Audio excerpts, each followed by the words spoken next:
ठाकुर साहब एक बात बताइए, क्या आपके घर के लोगों का अपने घर के इस पिछले दरवाजे से भी आना जाना है? जी, लेकिन बहुत कम। सर ये भी तो हो सकता है कि वो रात को इसी रास्ते से निकली हो और किसी को पता भी ना चला हो। आप लोग अपने आप को क्या समझते हैं? अरे हमारी बिटिया रात को इस दरवाजे से बाहर क्यों जाएंगी? देखिए ठाकुर साहब, मैं समझाता हूँ आपको। आप लोगों के बेडरूम घर के आगे की तरफ है और आपके घर का ये पिछला दरवाजा आपके बेडरूम से इतनी दूर है कि अगर कोई आपके घर का सदस्य चुपके से बाहर आना या जाना चाहे तो इस दरवाजे का इस्तेमाल कर सकता है। और यह भी हो सकता है कि दीपा और आशा इस दरवाजे से चुपके से बाहर गई हो कि उसका कोई जानकार इस दरवाजे से अंदर आया हो और उन्हें बाहर ले गया हो। इंस्पेक्टर साहब, इस गांव के मुखिया हैं हम।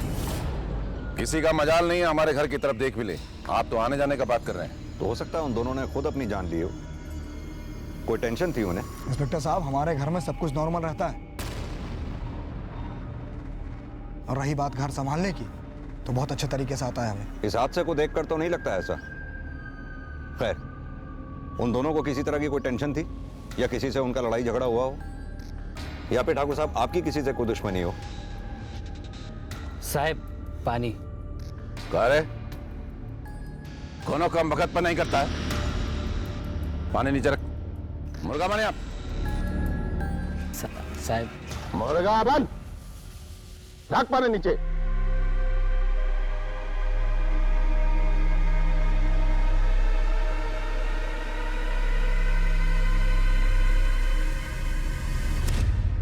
नहीं साहब, हमरा कोनो से कोई दुश्मनी नहीं।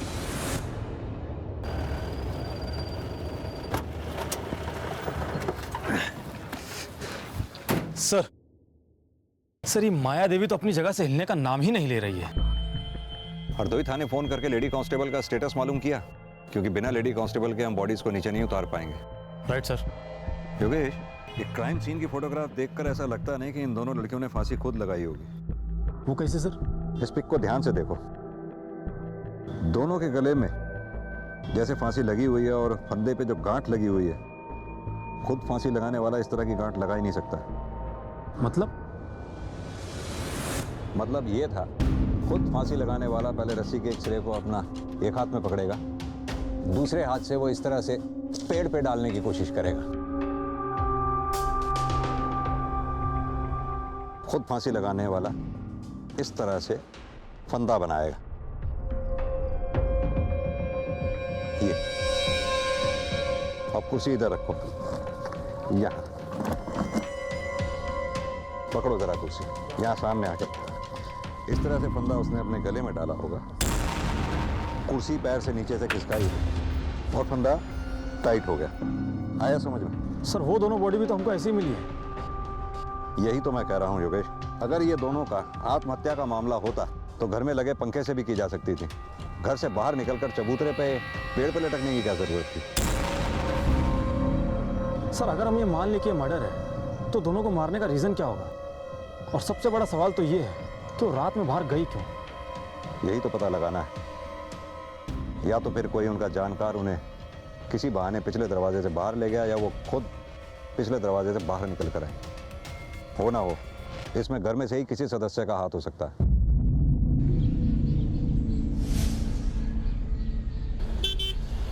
ब्रिजेश जी का परिवार का गांव में बहुत इज्जत है साहब। किसी से कोई लड़ाई झगड़ा भी नहीं। पता नहीं कहाँ हो गया। अच्छा एक बात बतलाइए, ये ब्रजेश जी की बेटियां कैसी थी? साहब, दो लड़कियां तो बहुत अच्छी थी और उनका कोई दोस्त सहेली भी नहीं था, और दोनों वैसे भी घर से ज़्यादा बाहर निकलती कहाँ थे। ठीक है सर हरदोई पुलिस स्टेशन में एक ही फीमेल कांस्टेबल है और वो भी छुट्टी पर गई है। उनसे बोलो जैसे ही वो छुट्टी से वापस आए हमें इन्फॉर्म करें। सर ये ब्रिजेश के परिवार का भी समझ में नहीं आ रहा। सारा गांव उसके बारे में तारीफ कर रहा है। अब या तो ब्रिजेश बहुत अच्छा है या फिर उसका गांव उससे डरता है। सर फिर ऐसे में आशा और दीपा के बारे में हमसे कौन बात करेगा? कोई तो होगा जो दीपा और आशा से बात करता होगा।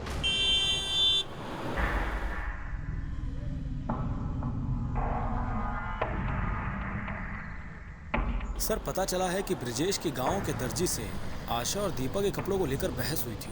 हाँ वो दोनों यहाँ आती थी साहब। क्या है ना, हम ही एक लेडीज टेलर है पूरे गांव में, तो किसी को भी कपड़ा सिलवाना होता है तो हमारे पास ही आती है। ये दीपा और आशा को तो आप जानती ही होंगी। दोनों बातचीत करने में कैसी थी? कुछ सोच क्या ही हो क्या बनवाना है? वो कुछ सोच के रखे तुम देखो। इसको थोड़ा और नीचे कीजिए ना। हाँ इतना कीजिए। अरे बाप रे बाप, तुम पागल हो गई हो? इतना डीप गला पहनोगी? तुम देखो ना हम कितना अच्छा बनवाएंगे इस बार, सब देखते रह जाएगा। दीदी इसको थोड़ा टाइट कीजिए। हाँ दीजिए ना, कीजिए। पगला गई हो तुम, तुम्हारा माथा खराब हो गया, तुम इतना टाइट सूट पहनोगी? तुम देखना अगर अच्छा नहीं लगेगा ना तो हम बदलवा देंगे, पूरा गांव देखता रह जाएगा, इतना अच्छा लगेगा। और थोड़ा टाइट कीजिए। हाँ इतना ले जाइए, बस इतना। तुम पिटवा दोगे। देखिए अगर अच्छा नहीं बनेगा तो हम पैसे नहीं देने वाले आपको। और नीचे में ना लेस लगा दीजिएगा, हम एकदम चाहते हैं कि हम वो टीवी हीरोइन जैसे दिखे, इसका एकदम चिकना सा पेट और मोर जैसी चाल हो। एक दिन ठाकुर साहब हमारी दुकान पे आए थे। ये क्या भद्दा कपड़ा सी रही है? क्या हुआ ठाकुर जी? आपको पता नहीं चला आपने क्या किया है? हमारा बिटिया लोगों का सूट सिला आपने, इतना छोटा छोटा बाजू, गला इतना लंबा, टाइट कपड़ा, इसको पहन करके गांव में घूमेगा तो नंगा नहीं दिखेगा। कपड़ा जल्दी से ठीक करके घर भिजवाइएगा, नहीं तो दुकान में धुआं भर देंगे, समझ गए ना? ये सब हुआ कब? 4 दिन पहले साहब, जब आशा अपने पति के घर से वापस आई थी। ये आशा शादीशुदा थी क्या? हाँ साहब। तो अपने घर वापस क्यों नहीं गई वो? नहीं पता साहब। कमाल करते इंस्पेक्टर साहब आप। अरे हमारी बिटिया थी, वो कुछ भी पहने, किसी को क्या लेना देना? अरे चुप हो जाइए ना आप लोगों ने हमें पहले क्यों नहीं बताया कि आशा की शादी हो चुकी है? इसमें बताने वाली कौन सी बात थी? सब लोग जानते थे कि वो कुछ दिनों के लिए मायके आई थी। तो फिर आशा के ससुराल से कोई दिखाई क्यों नहीं दिया? आशा का पति कहां पर है? इंस्पेक्टर साहब, अगर आपको जांच ही करना है ना तो बाहर जाके कीजिए ना, कातिल तो आपको बाहर मिलेगा। आप बार बार जैसे घर में घटना घटा है वहीं आ जाते हैं। आप लोगों का कुछ काम है नहीं, बस यही रह गया। करे किसने मंगाया पानी?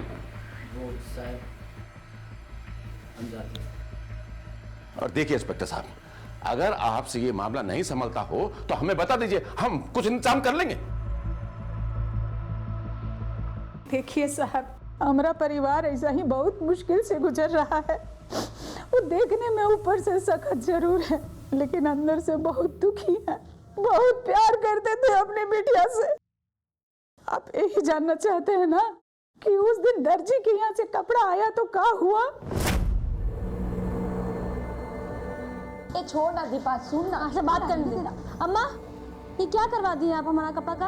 हाँ हम ऐसा कपड़ा पहनेंगे? ये ढीला ढाला एकदम झोला माफिक। हाँ अम्मा हम कुछ पूछ रहे हैं आपसे। क्या झोला ही सा? झोले से कपड़ा है, एक नंबर कपड़ा है। गांव की जितनी लड़कियों को देखो सब ऐसे ही कपड़ा पहनती है, और तुम दोनों पे कपड़ा बहुत जचेगा, बहुत। समझी? यही कपड़ा तुम लोग को पहनना है। तुम पहनो ये कपड़ा, समझे? चलो आशा। देख रही हो अम्मा, दिन पर दिन लोगों का नौटंकी बढ़ते चल जा रहा है। ये नहीं पहनेंगे, वो पहनेंगे। अरे बाप रे बाप, ए दीपा क्या कर दी? तुम सच में कपड़ा जला दिया। अम्मा को पता लगेगा ना तो तुमको पता नहीं है क्या कर देगी। अब हम इनकी मनमानी नहीं चलने देंगे, हम वही करेंगे जो हमारा मन करता है। क्या हो रहा है ये सब? अरे बोलते क्या नहीं? कपड़ा जला रहे हैं जो आप बिगाड़ के लेकर आए थे।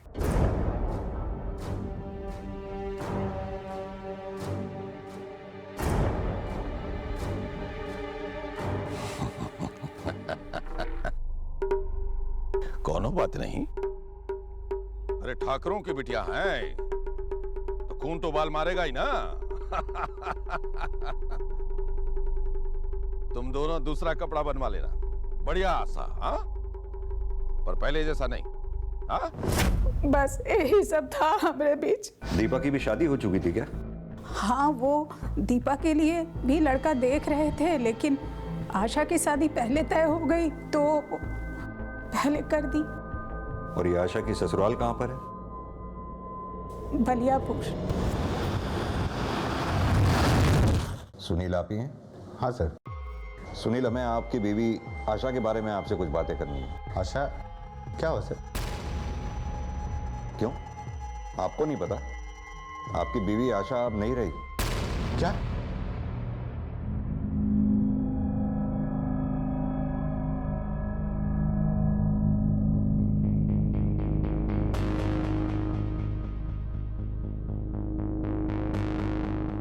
क्या हुआ उसको? क्यों, आपके ससुराल वालों ने आपको खबर नहीं की? नहीं सर। दरअसल हमें दीपा और आशा की लाशें गांव में पेड़ से लटकी मिली। सुनील, आपको क्या लगता है, क्या दीपा और आशा की कोई ऐसी मजबूरी रही होगी जिसकी वजह से ये सब हुआ? हमको नहीं पता सर,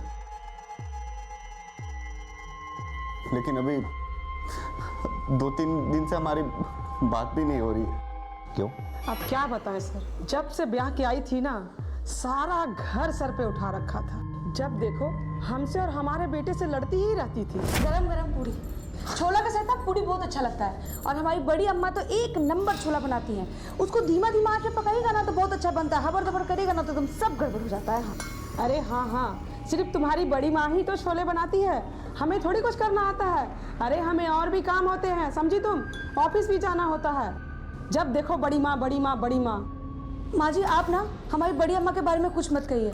हम तीनों भाई बहन को ना अकेले पाला है उन्होंने, और ये ना कोई आसान काम नहीं होता है। अरे तुम्हारी बड़ी माँ ने तुम तीनों भाई बहनों को पाला है तो हमने भी पाला है। मैंने भी बेटा जना है, उसे पाला है, जिसके बलबूते पे तुम ऐश कर रही हो, समझी? देखिए अम्मा जी आप ना, इसलिए हम फैसला कर लिए थे सर, इस बार कुछ हो जाए हम उसको लाने नहीं जाएंगे। लेकिन एक दिन ब्रजेश जी फिर ऑफिस पर आ गए। बार बार तुम्हारा वकील बन करके तुम्हारा झगड़ा नहीं छुटा सकते। अरे तुम्हारा बीवी है, तुम सवाल हो ना। बाबूजी बात तो ये है कि आपकी बेटी को बड़ों से बात करने की तमीज तक नहीं है। बहुत अच्छा शिक्षा दिया है हमने अपनी बिटिया को। अरे तुम्हारी मर्दानगी में कमी अपने साथ रखने में उसको बात करता है। ये कब की बात है? 2-3 दिन पहले की बात है सर। सुनील, हमें लग रहा है कि दीपा और आशा की हत्या में कहीं ब्रजेश जी के परिवार में से ही तो किसी का हाथ नहीं है। आपको किसी पे शक है? नहीं सर, लेकिन पूरा गांव वाला जानता है सर कि घर में सबसे गुस्से वाला कौन है। कौन है? सर हम नाम तो नहीं ले सकते, आप पूछिए अगल बगल जाकर, आपको पता चल जाएगा। सर आपका शक हमें सही लग रहा था, कातिल ब्रिजेश की फैमिली में से ही कोई हो सकता है। सुनील भी तो नाम लेने से घबरा रहा था। हाँ योगेश, लेकिन सिर्फ हमारे सोचने भर से हम ब्रिजेश या उसके परिवार पे इल्जाम नहीं लगा सकते। ये भी तो हो सकता है सुनील ने हमारी हाँ में हाँ मिला दी हो। सर हमको किसी को तो ढूंढना ही होगा जो हमसे ब्रिजेश के परिवार के बारे में खुल के बात करे। एक काम करो, ये दीपा और आशा की कॉल डिटेल्स निकलवाओ, पता करो दोनों बहनें मरने से पहले किस किस से बातें करती थी। सर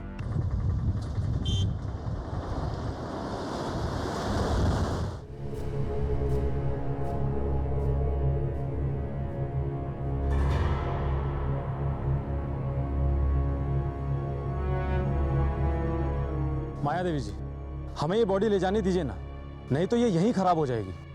कानून का भी अपना एक तरीका होता है काम करने का, आप लोग समझाइए ना इन्हें।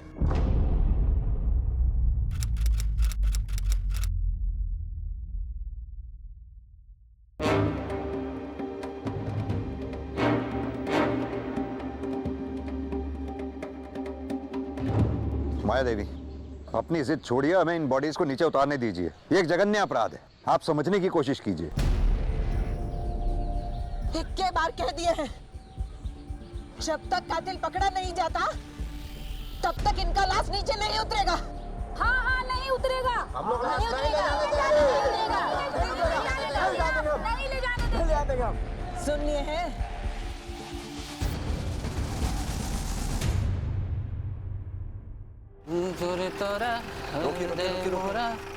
ए शंभू जी, कहाँ जा रहे हैं? घर जा रहे हैं साहब। बैठिए, हम छोड़ देते हैं आपको। नहीं साहब, हम चले जाएंगे। बिठाइए योगेश इनको। हाँ सर। साहब हमें कहाँ ले जा रहे हैं? हम कहीं नहीं लेके जाएंगे, आइए बैठिए। चलिए। साहब घर में सबसे गुस्सेले तो विनोद बाबू ही है। आए दिन किसी न किसी के साथ मारपीट करते रहते हैं। कुछ दिन पहले वो पीसी वाले कमलेश को कूट दिए थे। ये विनोद का दीपा और आशा के साथ भी झगड़ा हुआ था।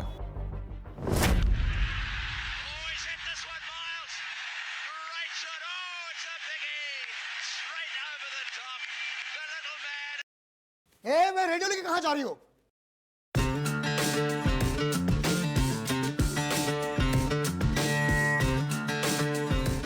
पता है अगर बाबूजी तुम लोग कैसे नाचते हुए देख रहे हैं तो मार के पैर तोड़ देंगे। अब बंद करो ये गाना बजाना। काहे तोड़ देंगे वो पैर? हाँ, बाबूजी सारे दिन बैठ के समाचार सुनते रहते हैं। अरे उस पे कोई नाच सकता है क्या? पता है तुम्हारे इन्हीं हरकतों की वजह से तुम्हारा मंगेतर ने तुम्हें छोड़ा होगा। किसी पागल लड़की के साथ कौन आना चाहेगा? बेहुदा? हाँ, तुम्हारा हिम्मत कैसे हुआ दीपा से ऐसे बात करने का? माफी मांगो तुम अभी। हम मांगे माफी? बहुत तेज बन गई हो। अरे छोड़ो हमारा हाथ। तेज बन गई हो। दोबारा ना इसको हाथ मत लगाना। तुम दोनों को देख लेंगे हम। बहुत तेज बन गई हो ना। अच्छा, ये दीपा के मंगेतर का नाम क्या है? साहब, उसका नाम हरीश है। वो धर्मपुर का रहने वाला है। ठीक है, तुम जा सकते हो। योगेश, इस केस का भी कुछ समझ में नहीं आ रहा है। रोज कोई ना कोई एक नाम इस केस से जुड़ता चला जा रहा है। सर, हमने पता लगा लिया है, विनोद अक्सर गांव के देसी ठेके पर बैठा रहता है। यहाँ तक कि अपनी दोनों बहनों का कत्ल तक कर देना। लगता है आपको कोनो गलतफहमी हो गया है। कमलेश कान भरा है आपका। कमलेश ने हमें कुछ नहीं बताया। हमें पता चला था कि तुम दोनों के बीच में झगड़ा हुआ था। हाँ, लेकिन उसके पीछे एक कारण था। क्या देख रहे हो बे?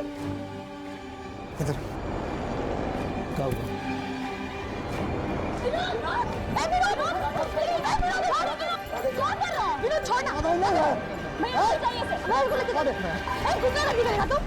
सर, कोनो गलत बात होता है ना तो अजीब लगता है, दिमाग झंझना जाता है, गुस्सा लगता है। पर इतना भी नहीं कि हम अपनी सगी बहन को मार दें। पुलिस के सामने कई उलझनें थी। वो चाहते थे कि केस जल्द सुलझ जाए, लेकिन उसके लिए बहुत जरूरी था कि दीपा और आशा की बॉडीज जल्द से जल्द पोस्टमार्टम के लिए भेज दी जाएं, ताकि इस केस में कोई रास्ता मिल सके। लेकिन अपनी बेटियों के गम में न्याय की मांग करती माया देवी ऐसा करने के पक्ष में बिल्कुल नहीं थी। भाभी, अपना जिद छोड़ दीजिए। विधि विधान से इनका क्रियाक्रम हो जाए तो इन अभागनों को अगला जन्म मिले। हम अगला पिछला जन्म कुछ और नहीं जानत हैं। बस इतना जानत हैं कि इस जन्म का इसी जन्म में भुगतना पड़ता है। हमारी बिटिया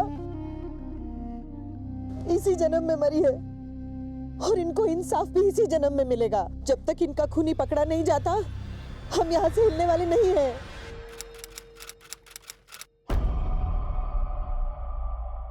दीपा हमें बहुत पसंद थी सर। अरे हमने तो शादी की तारीख भी फिक्स कर दी थी। तो फिर सगाई काहे तोड़ दी तुमने? सगाई हमने नहीं, दीपा ने तोड़ा था। हरीश, हमें आपसे कुछ बात करनी थी। बोलो। सच बात तो ये है कि हम किसी और से प्यार करते हैं, आपसे शादी नहीं कर सकते।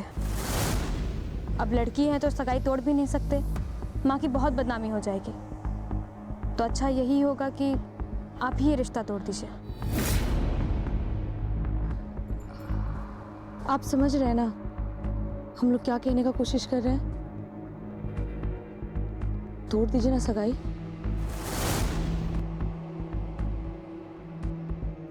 यही सच है सर। तो ये बात देवकी जी ने हमसे काहे छुपाई? अरे लड़की वाले हैं ना, और बदनामी से बचने की कोशिश तो सभी करते हैं। अच्छा, दीपा जिस लड़के से प्यार करती थी उसका जिक्र किया था उसने कभी तुमसे? नहीं सर। सर, दीपा और आशा के कॉल रिकॉर्ड्स में सब कुछ नॉर्मल है। उस रात को 11 बजे उन्हें किसी का फोन नहीं आया था। एक बात और सर, आशा जब अपने ससुराल में थी तो वहां से दीपा को सुनील के मोबाइल से कॉल आते थे। हाँ, तो हो सकता है उसे आशा फोन करती हो। और सर, कभी कभी तो लेट नाइट पर भी फोन किए गए हैं। बहनें भले कितनी क्लोज क्यों ना हो, लेकिन रोज रात को इतनी क्या बातें होगी करने के लिए? योगेश, ये भी तो हो सकता है कि दीपा को कॉल आशा के ना आकर के आशा के हस्बैंड सुनील के आते हो, और अभी तक हम गलत डायरेक्शन में जा रहे थे। हो सकता है आशा को दीपा और सुनील के बारे में पता चला हो और दीपा और आशा के बीच में इस बात को लेकर झगड़ा हुआ हो। इस झगड़े के दौरान दीपा का खून हो गया हो और दीपा की हत्या को आत्महत्या की शक्ल देने के लिए हो सकता है आशा ने दीपा की लाश को पेड़ तक घसीटा और फिर पेड़ पर लटका दिया। और हो सकता है फिर आशा को अपने किए पे पछतावा हुआ हो, जिसका प्रायश्चित करने के लिए उसने आत्महत्या कर ली। सर, सुनील और दीपा के बीच में अगर अफेयर था भी तो मिलते तो जरूर होंगे। एक काम करो, सुनील के ऑफिस जाकर पता करो, क्या सुनील रोज ऑफिस आया करता था या फिर उससे ऑफिस में कोई मिलने आया जाया करता था। Okay sir. सर एक बात और, ये दीपा ने पिछले हफ्ते किसी मनीराम नाम के आदमी को कॉल किया था, भी 4 से 5 बार। योगेश, ये मनीराम कहीं वही आदमी तो नहीं जिसका जिक्र करके दीपा ने हरीश से सगाई तोड़ दी थी? ये कॉल रिकॉर्ड्स में मनीराम का एड्रेस कहाँ था?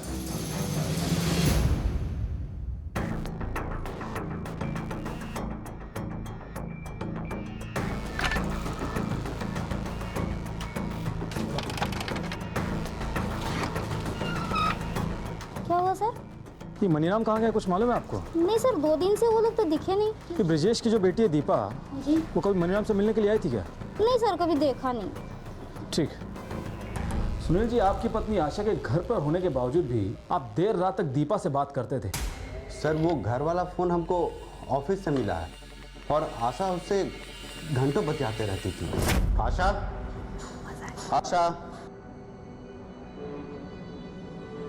आशा, अरे मेरी शर्ट कहाँ है यार? मेरी शर्ट कहाँ है? मुझे ऑफिस के लिए लेट हो रही है। अरे वहीं पे रखा है, ले लीजिए। हाँ, बैठे रहो और बतियाते रहो बस। अरे कुछ नहीं, छोड़ो ना, वो शर्ट मांग रहे थे, जाके ले लीजिए। पहले हमको शक हुआ कि उसका कहीं अफेयर है, लेकिन बाद में पता चला कि वो अपनी बहन दीपा से बातें करती थी।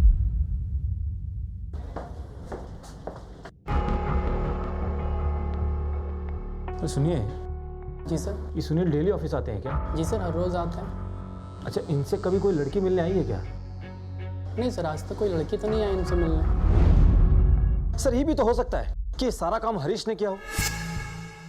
सर दीपा ने सगाई तोड़ी थी तो हरीश का ईगो हर्ट हुआ था, तो उसने दीपा को मारना चाहा और बीच बचाव में आशा आ गई और उसी बीच बचाव में आशा भी मारी गई। योगेश, फिलहाल तो तुम साइबर सेल वालों से कहो कि वो मनीराम के फोन को ट्रेस करें।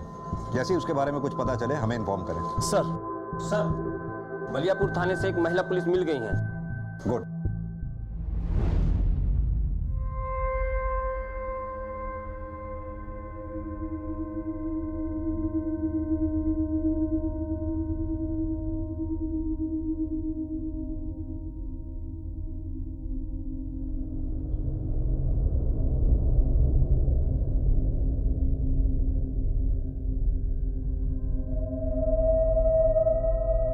योगेश, बॉडीज को पोस्टमार्टम के लिए भेजो।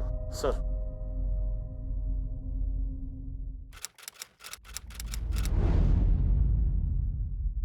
सर हमें आपसे कुछ बात करनी है। सर ये हरीश है, दीपा का मंगेतर। क्या बात करनी है हरीश? सर अब तक तो मैं दीपा और आशा के मौत की वजह से चुप बैठा था, लेकिन अब हमें हमारे गहने वापस चाहिए। कैसे गहने? जो गहने हमने सगाई के वक्त दीपा को दिए थे। तो ये बात तुम हमसे क्यों कह रहे हो? जाकर ब्रिजेश और उनके परिवार से कहो। हम उनके घर गए थे, लेकिन वे कह रहे हैं कि गहने उनके पास है ही नहीं। एक काम करो, उन गहनों की रसीद या लिस्ट वो हमें दे दो। ठीक है सर।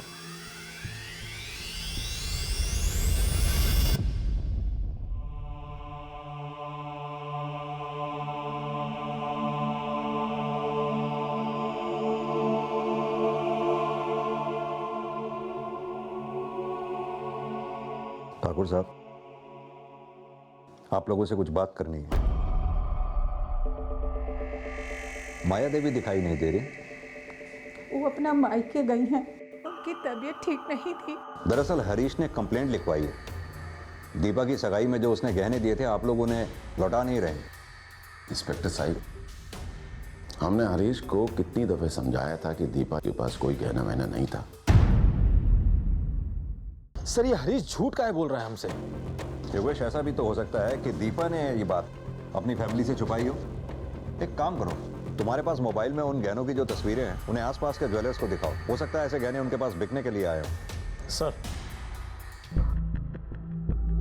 अच्छा सुनिए, अभी हाल फिलहाल में आपकी दुकान पर कोई कंगन बेचने के लिए आया था क्या? हाँ सर। कंगन दिखा सकते हैं? हाँ जरूर।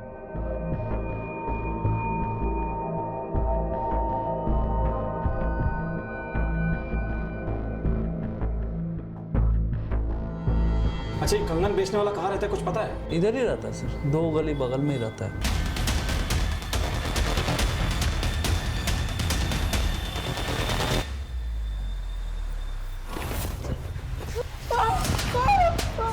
तुमको तो हम थाने में कंगन पहनाएंगे। चल बोल। साहब साहब हम सच बोल रहे हैं साहब। हम उन दोनों लड़कियों को नहीं मारे हैं साहब। हाँ, उन दोनों लड़कियों को गहने छुपाते जरूर देखे थे साहब हम।